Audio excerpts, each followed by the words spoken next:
This is the one we want. That baby has got to be well over 1,000 pounds.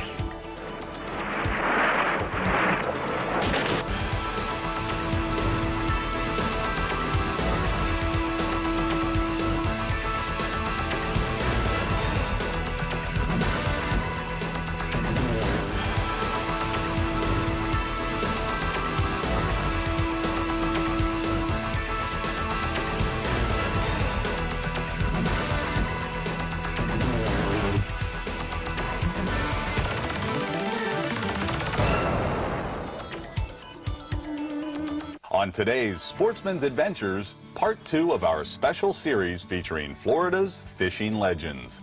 Over the past 30 years, Stu Apte has been a mentor and inspiration to fishermen, guides, and sportsmen from around the world. He is a world-class angler who's fished on almost every continent and whose achievements are truly legendary. Stu has written books, filmed documentaries, and set numerous world records along the way. He's admired for being among the first anglers to attempt to catch giant tarpon on fly tackle back when rods and reels were far less advanced than they are today. He pioneered the techniques that the pros still use today. During Stu's early fishing years, he guided some of the world's best anglers, as well as some of sport's greatest heroes. We caught up with Stu recently at his home in the Florida Keys to talk about his amazing past before fishing became a high-tech, high-cost adventure.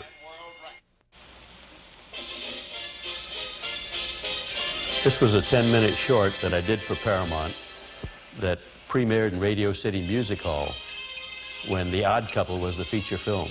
Oh, really? Yeah. The original Odd Couple. Narrated by Red Barber, directed by Stu Apte? Mm-hmm. Oh, boy. You were directing even back then.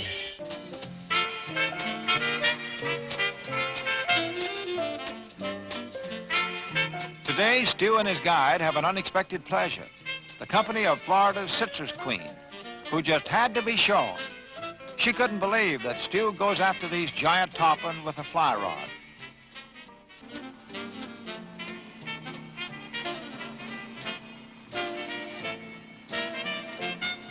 The best tarpon water is shallow, at most 3 to 6 feet deep, where the guide can pull the boat along silently, and the angler can actually stalk a single fish. And here he is.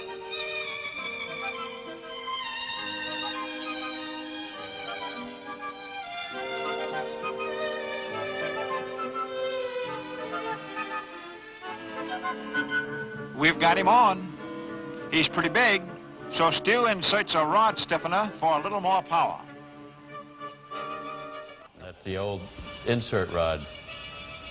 You know what? You've told me about that. Yep. That strengthened or made it so Oh, it was gave me stiffer. some guts to pull. It was a stiffener. Yeah, it's a stiffener.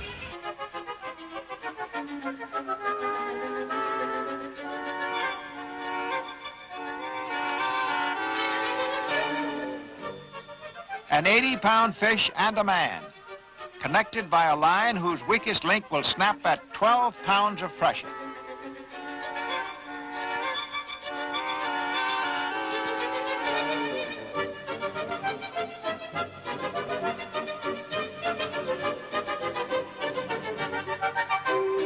This reel and that reel look like they're the same reel. It is the same reel. You're kidding. No, that's the same reel. The old Finor wedding cake. The silver giant is eased toward the boat and gaffed by the angler himself. No mean task.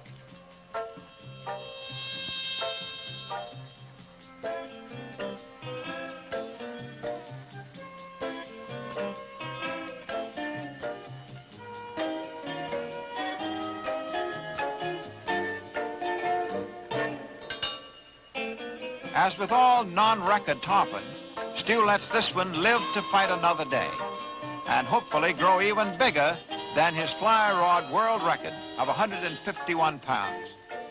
Or maybe there's a 200-pounder here right now. There's one, and he looks pretty big.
2 fish in the 80-pound class in one morning. But there are other fish in the sea. Not so for our little citrus queen. For her, it's sunning by the pool, looking pretty, and drinking, well, what do you call that stuff? Extremely hard work, and it pays to be in good condition.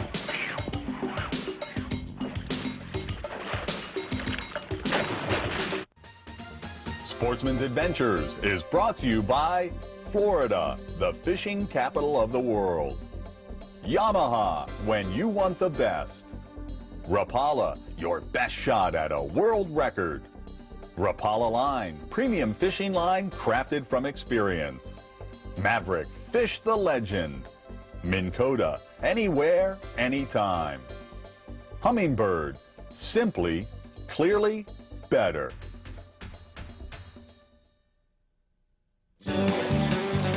Where else can you fish for over 50 species of game fish? Where have most world record fish been caught? Where are there more than 8,000 miles of coastline, 12,000 miles of rivers and streams, and 3 million acres of freshwater lakes and ponds? Florida, the fishing capital of the world. For more information, contact the commission office nearest you or go to myfwc.com. Yamaha's new 250 horsepower 4-stroke delivers everything you want in an offshore outboard. Its unique variable camshaft timing and electronic throttle valve deliver breathtaking torque, powerful acceleration, smooth trolling, and exceptional fuel efficiency. All wrapped up in Yamaha's legendary 4-stroke turn-the-key reliability. Everything you want, and then some.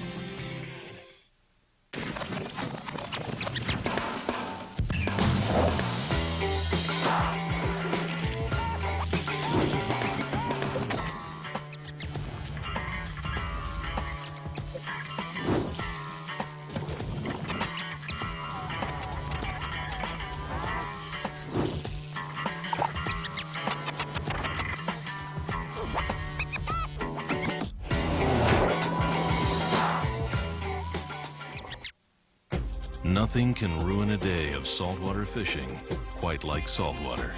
That's why the new Minn Kota Riptide is engineered to be the toughest, most corrosion-resistant motor on the water. Permanently sealed electronics, a replaceable sacrificial anode, and an unheard-of 3-year warranty. The new Minn Kota Riptide. It fights saltwater. You fight fish.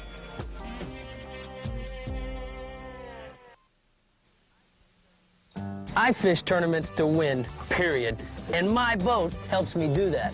I gotta run longer, faster, harder than anyone else, day after day, every day. My Hughes is designed by anglers that actually build boats to do that. These guys are driven. If they can satisfy my needs, they can satisfy yours. So, who's gonna build your next gift? Maverick, Hughes, Pathfinder, flat skiffs, tunnel skiffs, and bay boats. Maverick Boat Company, angler driven. The legendary Stu Apte made a name for himself, setting world records not only in Florida, but around the world as well. Rick convinced Stu to show us some of the great footage he shot while on a fishing trip to Australia's Great Barrier Reef in the 1970s.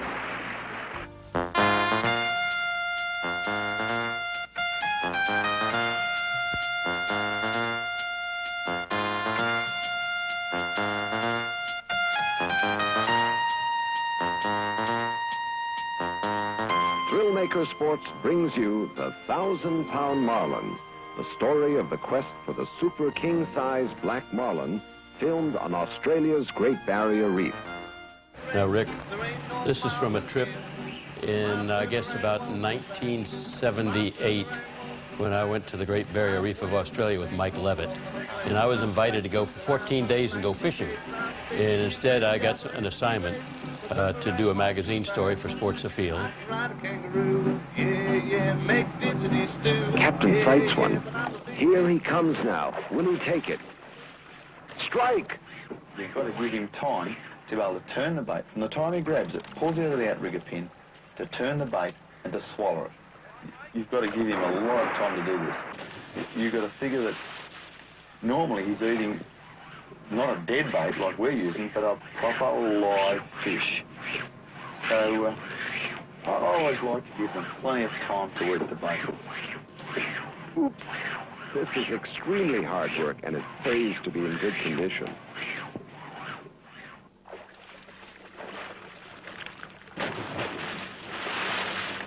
The code of the fisherman says that once you hook up, no one helps you until you bring the fish to gaff.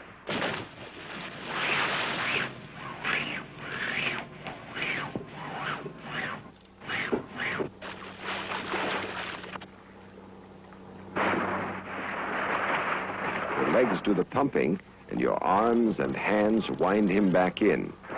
One of the best ways to fight a marlin is to play him close, to keep pressuring the fish at all times. You can't stop to rest because the marlin will take line faster than you can reel it back. Some of these big fish will take even a highly experienced angler hours to land, while others may be brought to gaff in less than an hour. This one is not a grander. He's probably only 800 pounds or so, and so we'll tag him and let him go. If he learns his lesson and doesn't go around biting just any old bait fish, he might grow up to be the world record marlin someday. After the marlin's taken the bait, you've given him the amount of drop back that you think is correct. Normally it's a case of the angler is the one that's got the feel. No one can say when to strike a fish or not. In a lot of cases, if the fish is really starting to take line off, you've got to strike him. And we strike them with around about 45 pound of drag on one 30-pound test. It sounds a lot of drag to strike a fish on, but it seems to be about the most successful drag. And the most important thing for an angler is to always keep a tight line. Just by reeling on that handle, just crank as hard as you can crank all the time. And equal with that would be to keep a good constant pressure on the fish. A lot of people start off fighting marlin by taking it easy on the drag. They pull back to 40 pound of drag, whatever, under strike drag. And because they don't want to pull the hook. If you're going to pull the hook on it, you might as well pull it at the initial stages and not after 5 and 6 hours, which happens in a lot of cases. A lot of people fight big fish on light drags for 4 or 5 hours. Then they start to become tired and they say, well, damn, I've got to do something. Put the drag up, then pull the hook. So hit him, stick it to him right from the word go. It looks like this marlin has fouled the line around his tail, and so we'll have to cut him loose. A shark might get him if we hold him too close to the boat. And here comes one of those sleek gray hunters. Once one shark starts eating, then you'll see a second, and then the person up in the tower just goes berserk. There's just so many tiger sharks. They're just, next thing you know, you hear a great clunk and you hear one chewing on your rudder. They'll actually come up, grab hold of your rudder and shake your boat. Once one tiger shark starts to chew on the marlin, all the others just go frantic. Sometimes they'll swim right up, you think he's going to eat it, and all of a sudden he'll turn away. And a lot of the times they turn because someone on the boat initially has made a movement.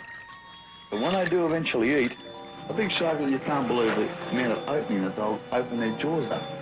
When they eventually get to their limit, and I think it is definitely their limit, they close their jaw, and at the same time as they close, they swivel their head from side to side. And if you see the structure of a tiger shark's teeth, I'm sure that the reason that the teeth are designed as they are is for a sawing action, not a snapping or biting action. That's a sawing action once he's got onto it. He's the one you want, too. He's a grander.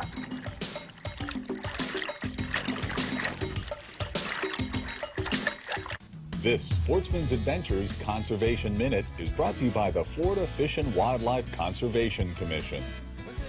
Alligators and humans have shared Florida's marshes, swamps, rivers, and lakes for many centuries.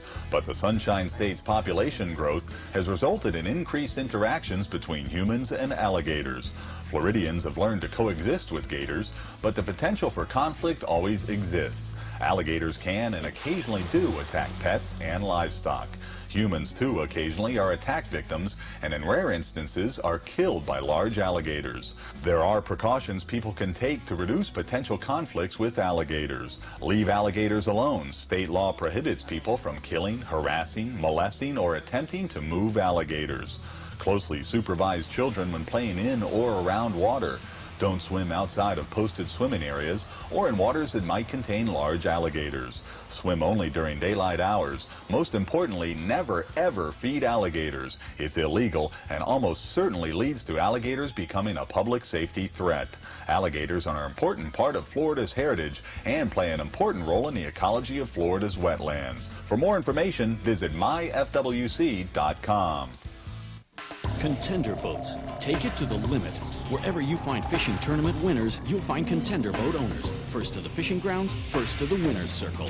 When you look for strength, versatility, and ocean ability, you find Contender boats. Hand-built, one by one, each and every one. Contender Boats is proud to introduce its new 23 Tournament Edition, the latest in true mid-sized offshore fishing rigs. Contender is committed to providing outstanding quality and performance. Nothing else delivers. Expect the most. Contender Boats.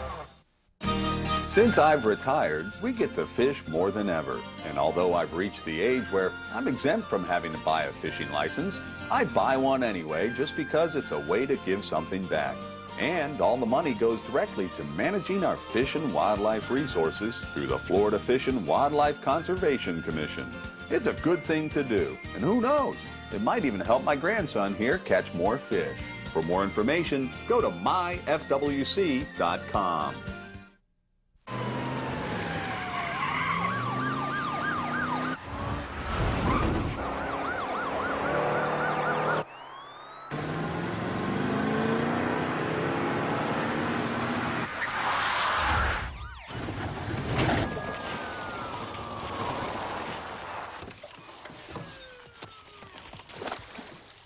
Dang, he got away. No, he didn't. The new Humminbird 900 series will change the way you look at fishing. You get the extra dimension of 3D sonar, full chart plotting and GPS, and exclusive side imaging with a picture-like view of the bottom, all on an ultra-wide, high-definition display. The 900 series fishing system doesn't just perform on the water, it practically walks on it. Humminbird, simply, clearly better. How could Yamaha possibly improve its mid-range performance? First, make advanced precision multi-port electronic fuel injection standard.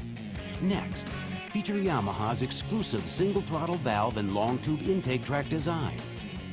Then, provide greater versatility courtesy of Yamaha's exclusive variable trolling speed feature.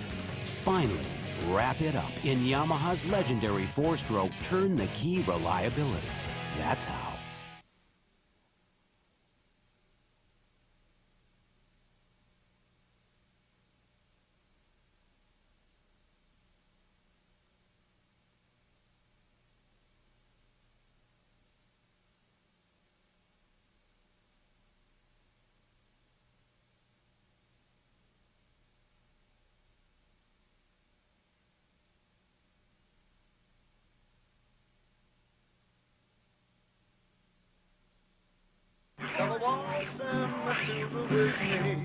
Right, hit him, lock up.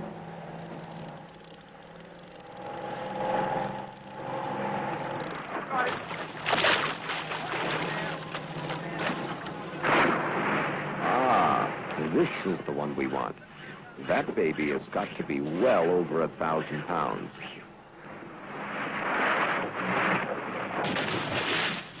Landing him won't exactly be a piece of cake, that's for certain. These fish expend enormous amounts of energy on these fantastic jumps. Imagine, try to jump out of the water next time you're swimming.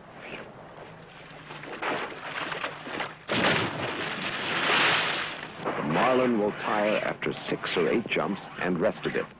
That's when you can gain some line on him. Fighting a combination of a determined 1,000-pound fish on a 45-pound drag against a heavy sea can be exasperatingly wearying to any sportsman. captain helps immeasurably by backing the boat when the fish runs, in order to save taking a lot of line. He will also run ahead of the fish if the marlin decides to charge the boat. A marlin bill stuck in the boat's hull is one of the badges of combat. This boat got 2 bills stuck in the hull in the first 3 months of duty. This is quite likely the most expensive fishing in the world. Catching the mighty giant black marlin is one of the grandest challenges of all time, at least to the dedicated fishermen. It is the experience of a lifetime, says Mike, and he says if you have to ask how much, you can't afford it. A good angler will use the drag lever like a racing car driver uses his gear stick in the car. He's up and down all the time, and that's a good angler. I always like to fight fish close to the boat. The more line you've got out, the more things there are to go wrong with it. You've always got to figure that there's more in the water than the marlin. There's schools of flying fish, there's schools of rainbow runners or tuna. A lot of people blame the line in a lot of cases. Oh, I've got crook line when they break a line. Sure, it may have been crook line. I'm sure only crook line only comes from not so much with the producers. Techniques these days produce a pretty good type of line without many imperfections. Occasionally you might get one. But I would say a lot of the times it's just through a lot of line out in the fish swimming. Well, a lot of cases you hook the fish right near a school of bait. That's what he's feeding them. That's where you're going to catch him. So he gets mad, frantic, and just bolts through a school of tuna. You've got 100 yards of line out, and he swims through a school of tuna. You're sure to hit that line, sure to hit one of those tunas. And if he gets that tuna with 45, 50, 60 pounder drag on, touch a fin or a little sharp part of that fish, boom, there goes your line.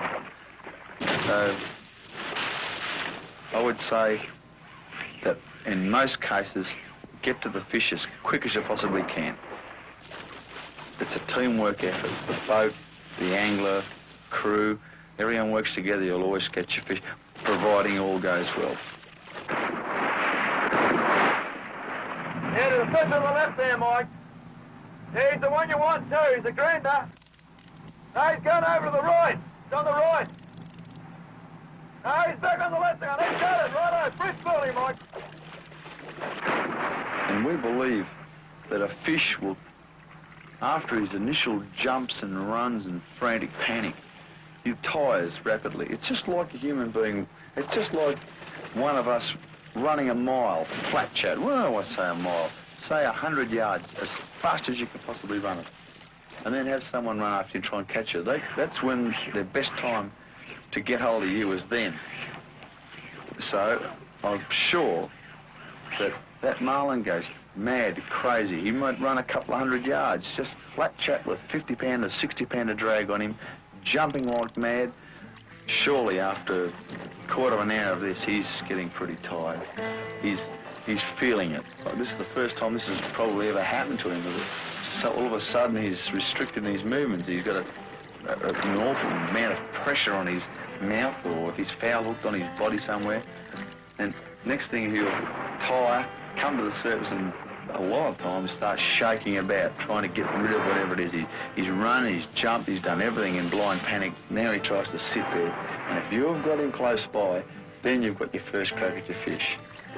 And in a lot of cases, if you don't take that first chance, you can expect to be on the fish for another hour or so if he's a good 1,000 pounder.